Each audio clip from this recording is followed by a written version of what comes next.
দেখেন পুরাটাই মুমিনের জন্য সম্পদ, কিন্তু আল্লাহ তাআলার রাসূল বলেন একজন স্বামীর জন্য তার স্ত্রী এর চেয়ে দামি সম্পদ।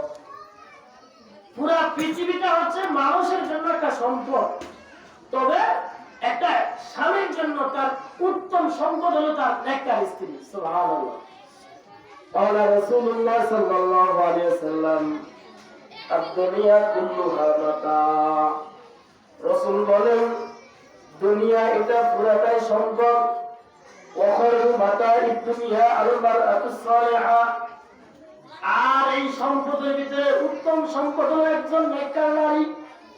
একটা স্বামীর জন্য পৃথিবীর পুরোটাই যদি তার সম্পদ হয়ে যায়, এটা তার সম্পদ হিসেবে গণ্য হবে না। কিন্তু একজন নেককার স্ত্রী যদি থাকে, এটাই তার জন্য একটা উত্তম সম্পদ। মানে একটা স্বামীর জন্য উত্তম সম্পদ হলো তার কি? একজন নেককার স্ত্রী।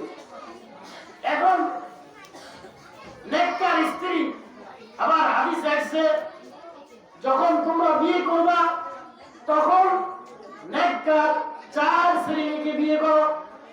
ও আমার বাবারা, আপনার মেয়ে বিয়ে উপযুক্ত হয়েছে, তাহলে আপনার মেয়েকে বিয়ে দিবেন। আপনার মেয়ের 4টা গুণ থাকতে হবে।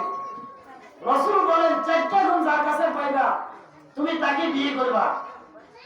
আর আবি হুরায়রা রাদিয়াল্লাহু আনহু قال رسول الله صلى الله عليه وسلم تنكح المرأة لأربع। তোমরা বিয়ে করবা মহিলাকে 4টা কারণে।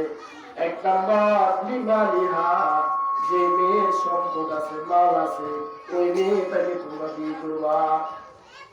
তাহলে 1 নাম্বার মেয়ের মাল আছে, ওই মেয়েটাকে তুমি বিয়ে করো।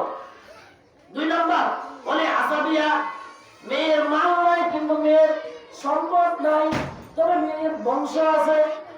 আপনারা বিয়ে করার সময় যে দেখেন যে মেয়েটার মাল নাই কিন্তু বংশ ঠিক আছে, মেয়ের মাটা ঠিক আছে, আর কিছু নাই করে মাটা ঠিক আছে, বংশটা ঠিক আছে, ওই বংশের মেয়ে। রাসূল বলেন বংশ দিয়ে বিয়ে করাও। 3 নাম্বার ওয়ালি জামালিয়া, যে মেয়েটাকে বিয়ে করবা সেই মেয়েটার সম্পদ নাই, 2 নাম্বার বংশ নাই, 3 নাম্বার কিন্তু মেয়েটার সৌন্দর্য আছে। অনেকে মুরব্বীরা বলে কিছু দরকার নাই, মেয়েটার সৌন্দর্য। রাসূল বলে ওয়ালি জামালিহা, ওই মেয়ের যদি সৌন্দর্য থাকে তাহলে সৌন্দর্য থেকে বিয়ে করো।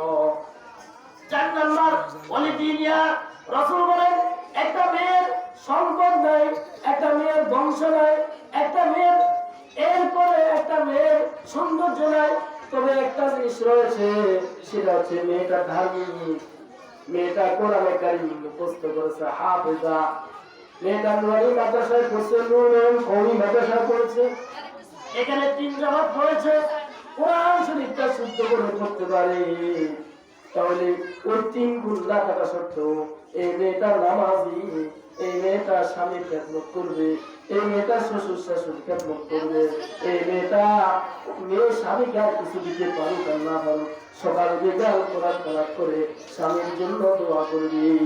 রাসূল বলেন আর কিছু না থাকুক, মাল না থাকুক, বংশ না থাকুক, সৌন্দর্য না থাকুক, কিন্তু মেয়েটার কি আছে? দিন আছে, মেয়েটা ধার্মিক। আপনারা নিজেরাই বলেন, আপনার মেয়ে আপনার বাড়িতে যখন কোনো একটা লোক কেউ যদি ছেলে বিয়ে করার জন্য আনে, তখন আপনারা নিজেরাই বলেন যে আচ্ছা ওই বাড়িতে একটা মেয়ে আছে, মেয়েটা খুব ভালো, মেয়েটা খুব পর্দাশীল, মেয়েটা নামাজি, মেয়েটা কারোর সাথে বেয়াদবি করে না, আপনারা ওই বাড়ি যেতে পারেন, বলেন, আপনারা বলেন। তাহলে আপনাদের সামনে ওই মেয়ের কি হয়ে যায়? বিয়ে হয়ে যায়। রাসূলও তাই বলে, বলে দিনিহা, রাসূল বলেন ফাসবার বিজাতিদ দ্বীন, তবে যদি এই 4টা কারণে মেয়েটাকে বিয়ে করো, আর যদি তুমি এই দিন ছেড়ে দাও, ধর্ম ছেড়ে দাও, রাসূল বলেন তুমি অন্যদিকে তাকিয়ে বিয়ে করছো, মেয়ে কোটিপতি, মেয়ের বাবা কোটিপতি, অর্থ সম্পদ, সুদখোর, ঘুষখোর, নামাজ পড়ে না, মিথ্যা কথা বলে, কোরআনে কারীমে জানেও না, কোরআনে কারীমে কোনো মাসলা মাসাইল জানে না। রাসূল বলেন টাকা পাইবা তবে কিন্তু শান্তি পাইবা না। রাসূল একবারে বলে দিয়েছেন তারিগাত ইয়াদাক, রাসূল বলেন তোমার দুই হাত ধ্বংস।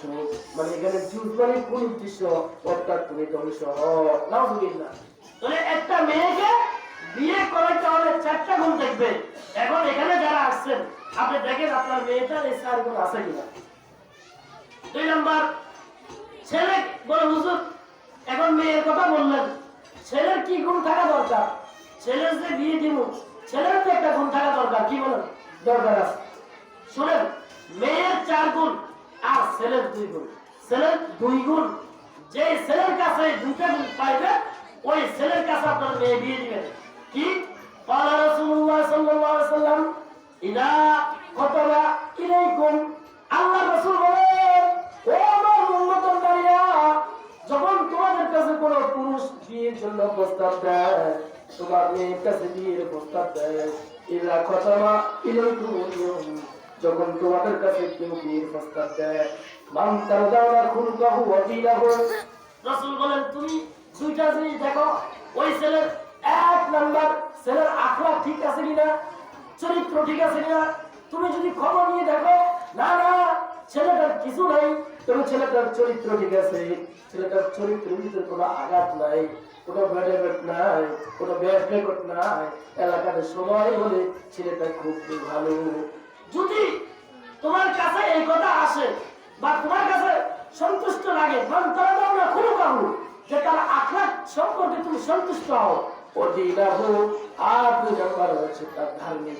ছেলেটার কিছু নাই কিন্তু ছেলেটা ধার্মিক, ছেলেটা নামাজ পড়ে, ছেলেটা কোরআন হাফেজ, এই নুরুল কোরআন কোরআন মাদ্রাসা পড়ে, ছেলেটা হাফেজ হয়েছে, আর কিছু নাই, ছেলেটার বাবাও নাই, ছেলেটার মাও নাই, ছেলেটার ব্যবসায় প্রতিষ্ঠান নাই, কেউ নাই, মুরব্বিও নাই, জিম্মাদারও নাই, তার পক্ষে একটা কথা বলার কেউ নাই, কিন্তু সে ধার্মিক, সে নামাজ পড়ে, সে রোজা রাখে, সে তাবলীগে যায়, সে ইসলামিক মাইন্ডের, সে আলেমদের সাথে সম্পর্ক, সে কোরআন হাফেজ, সে আলেম। মান তারাদাওনা খুলকাহু ওয়া দীনাহু, রাসূল বলেন এই 2টা গুণ যদি তুমি দেখো আর তুমি তার উপর সন্তুষ্ট হও, ফাযাউজিহু, রাসূল বলেন তাহলে ফাযাউজিহু, তার কাছে তোমরা তোমার মেয়েকে বিয়ে দাও। কারণ ইল্লা তাফআলুহু তাকুন ফিতনাতুন ফিল আরদ ওয়া ফাসাদুন আরীদ, রাসূল বলে ও আমার উম্মতের নারীরা বা পুরুষেরা, এই ছেলের কাছে যদি বিয়ে না দাও তো ইল্লা তাকুন ফিল আরদ, জমিনের ভিতরে দাঙ্গা হাঙ্গামা সৃষ্টি হবে, ওয়া ফাসাদুন আরীদ, তবে বড় ধরনের ফেতনা। কোটিপতি সে দেখলা, কোটিপতির কাছে বিয়ে দিলা, 10 লক্ষ টাকা কাউন্টার দিলা, 1 সপ্তাহ পরে দেখলা ওই ছেলে আরেকটা মেয়ের সাথে সম্পর্ক করেছে, এরপরে 1 সপ্তাহ যাইতে না যাইতে মেয়েকে বলে তোমাকে তালাক দিয়ে দিব, তোমার মায়ের জন্য এটা করো সেটা করো, এবার বলতে বলতে সকালে পিঠা, বিকালে পিঠা, রাত্রে পিঠায় কষ্ট আর কষ্ট, কষ্ট আর কষ্ট।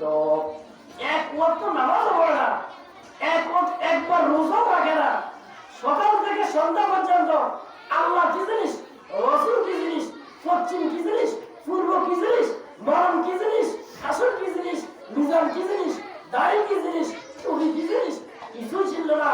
আর তুমি টাকা দেখি তার কাছে দিয়ে দিলা, রাসূল বলেন এটা করিও না, এটা করলে ধ্বংস হওয়া, এটা করলে এলাকাতে এভাবে দাঙ্গা হাঙ্গামা হয়ে যাবে। তাহলে সার কথা হচ্ছে মেয়ের যদি 4 গুণ থাকে তাহলে এই 4 গুণের কারণে মেয়েকে বিয়ে করো, আর যদি ছেলের 2 গুণ থাকে তাহলে ছেলের কাছে 2 গুণের কারণে কি করো, বিয়ে দাও।